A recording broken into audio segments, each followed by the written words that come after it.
Então, se você puder, feche os seus olhos e vamos fazer uma oração. Senhor, meu Deus e meu Pai, eu me coloco aqui na Tua presença nesta noite para Te agradecer por mais um dia de vida, meu Pai. Oh Deus, quantas vezes nós achávamos que era o nosso fim, que não tinha mais esperança, mais saída, mas na Tua presença, meu Pai, nós encontramos renovo, esperança, paz, sabedoria, tantas coisas. Oh meu Pai, eu não sei como tem sido o dia a dia dessas pessoas, mas eu Te peço, ó Deus, derrama do Teu poder, do Teu amor, da Tua paz, da Tua presença, meu Pai. Oh Deus, talvez esse dia foi cheio de lutas, dificuldades e até algumas decepções, mas o Senhor é fiel o tempo todo, Pai. O Senhor está sempre nos guardando, nos livrando das armadilhas dos inimigos, nos sustentando de pé. Por isso, meu Pai, eu Te agradeço por tudo que o Senhor tem feito. Nós não merecemos nada, meu Deus. Quantas vezes nós pecamos, quantas vezes não confiamos no Senhor, quantas vezes o nosso coração se desvia, ficando cheio de orgulho, de vaidade, às vezes até com inveja. Oh Deus, quantas vezes somos ingratos, quantas vezes não temos fé, e isso tudo desagrada o coração do Senhor, mas o Senhor nunca deixou de nos amar, nunca deixou de nos perdoar. Por isso Te agradeço, Pai, pelo sacrifício de Jesus ali na cruz, porque se não fosse pela morte de Jesus e a ressurreição dele, nós não teríamos a chance da salvação e do perdão. Oh meu Pai, que o Senhor nos ensine a termos a simplicidade de Cristo, porque assim nós poderemos viver em comunhão com o Senhor. O Senhor é muito simples nesse mundo tão complexo.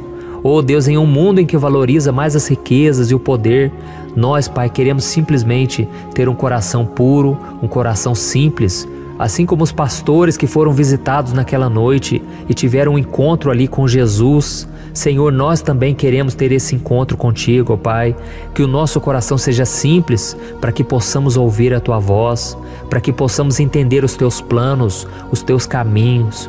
Oh meu Pai, nos livra da soberba e nos ensina a ser pessoas simples no dia a dia, que nós não venhamos achar que somos melhores que os outros, meu Pai, porque não somos. Deus, e que nós possamos orar por aqueles que nos perseguem, aqueles que nos machucaram um dia, que nos desprezaram. Senhor, nós Te pedimos, tenha misericórdia deles, eles não sabem o que fazem. Oh meu Pai, que cada um de nós possamos saber o quanto somos insignificantes, necessitados de Ti. Diante do Rei do Universo, nós não somos nada, mas nós sabemos que o Senhor se humilhou até morrer naquela cruz em nosso lugar.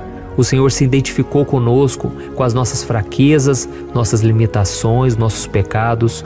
E eu Te louvo, Jesus, porque hoje Tu és o nosso melhor amigo, o nosso companheiro, o nosso Senhor.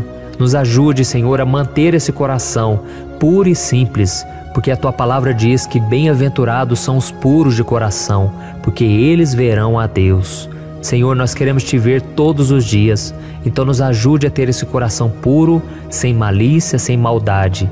Em nome de Jesus que eu oro e Te agradeço. Amém. Glória a Deus. Agora é o momento da Palavra de Deus. Ouça esta mensagem e não se esqueça de se inscrever em nosso canal. Amém? Então vamos começar com a mensagem de hoje. Você sabia que uma das virtudes mais destacadas em toda a Bíblia é a simplicidade? Se você analisar tanto o Antigo quanto o Novo Testamento, você vai ver diversas passagens que exaltam essa qualidade e que nos orientam a viver de uma forma simples, longe do orgulho e da vaidade. E o maior exemplo de simplicidade que nós podemos encontrar nas Escrituras é o de Jesus. Mesmo sendo o Rei de todo o universo, Jesus veio ao mundo como um homem muito simples. E isso ocorreu desde o seu nascimento. Os evangelhos contam que a mãe de Jesus deu à luz ao menino em um estábulo, sem nenhum tipo de conforto. E isso aconteceu porque desde o início o Senhor queria que a sua palavra atingisse o coração dos mais simples e humildes. E para isso eu quero ler para você uma passagem que está em Lucas capítulo 2, que comprova isso que eu estou dizendo para você.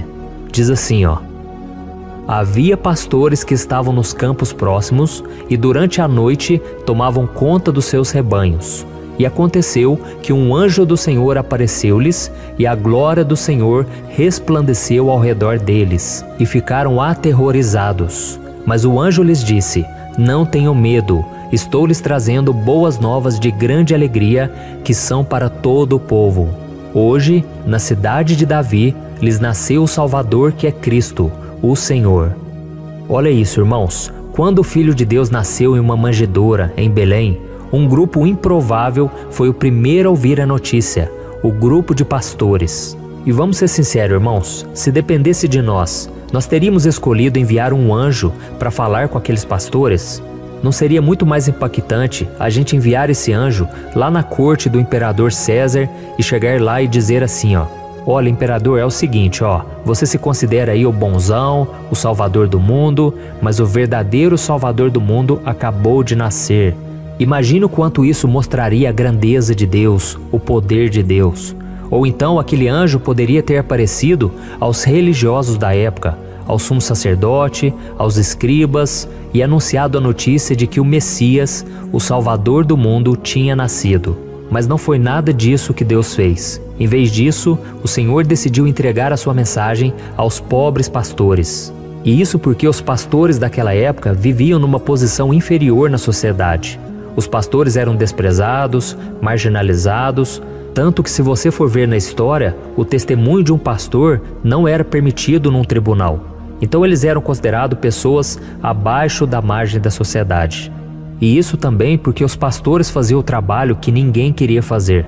Eles tinham sujeira debaixo das unhas, eles cheiravam mal e eles estavam sempre cansados por trabalharem muito, e era um trabalho muito desgastante. E foi por causa disso que eles, quando viram as circunstâncias humildes em que Jesus havia nascido, na mesma hora eles se identificaram com Cristo desde o início. Era como se Deus estivesse falando a língua deles. Então Jesus nasceu, Jesus cresceu ali no meio do seu povo, Jesus era muito simples e durante todo o seu ministério ele permaneceu dessa maneira. Ele sempre esteve ao lado dos rejeitados, dos feridos e das pessoas comuns. Ele gostava de ter contato, de conversar com pessoas que eram desprezadas pela sociedade. Por exemplo, aquela mulher do poço que ele encontrou em Samaria, aquela mulher era marginalizada, ela já tinha tido vários casamentos, era uma mulher infeliz e rejeitada por todo mundo. Nós vemos também o exemplo de Zaqueu. Zaqueu, ninguém dava crédito para ele, porque ele era um cobrador de impostos, era sim um homem pecador, um homem que talvez roubou muita gente, mas era um homem que não tinha futuro nenhum, e de repente Jesus quis ir na casa dele. Nós vemos um exemplo de Gideão, que era o menor da sua casa, era um menino ali que ninguém dava nada para ele.